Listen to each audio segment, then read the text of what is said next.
যুগের পর যুগ চলে গেছে কিন্তু শুকায়নি জমজম কূপের পানি।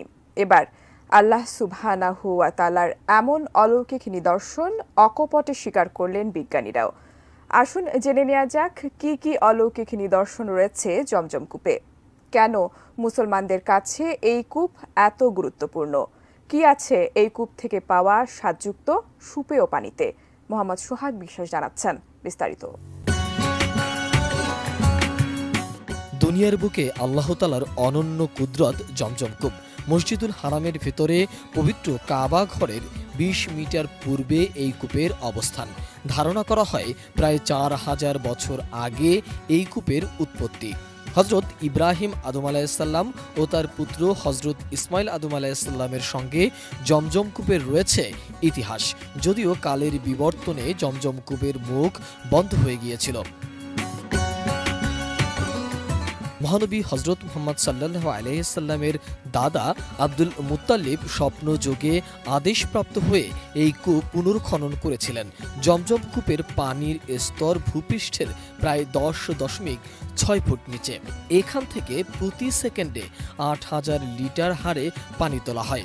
পানির স্তর ভূপৃষ্ঠের প্রায় ৪৪ ফুট নিচে নেমে গেলে পানি তোলা বন্ধ করে দেয়া হয়।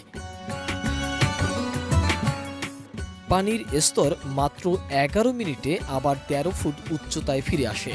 জমজম কূপ থেকে প্রতি ঘন্টায় ২৮.৮ মিলিয়ন লিটার ও প্রতিদিন ৬৯১.২ মিলিয়ন লিটার পানি উত্তোলন করা হয়।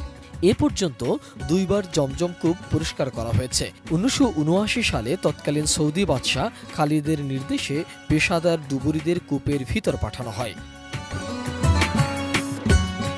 দুইবারই এই কাজের সঙ্গে যুক্ত ছিলেন সৌদির একজন একাডেমিক ডক্টর ইয়াহিয়া খোসাক। ডুবুরিরা টর্চ লাইট দিয়ে প্রায় আধা ঘন্টার মতো কূপের ভিতরে অবস্থান করেছিলেন।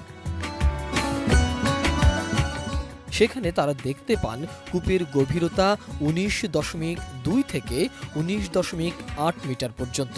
এর মধ্যে ৯ মিটার পর্যন্ত প্লাস্টার করা অংশের নিচে পানির মধ্যে ক্যাম্পাসের কার্যকারিতাও বন্ধ হয়ে যায়। একেবারে নিচে নেমে তারা ধাতব বালতি সহ বিভিন্ন পরিত্যক্ত জিনিসও দেখতে পেয়েছেন।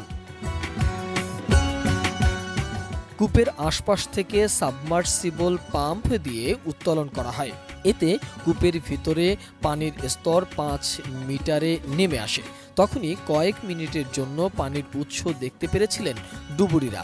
পরে জমজম কূপের পানির নমুনা সংগ্রহ করে পরীক্ষা করা হয়। পরীক্ষায় দেখা যায় জমজম কূপের পানিতে কোনো ধরনের দূষণ বা ব্যাকটেরিয়া নেই।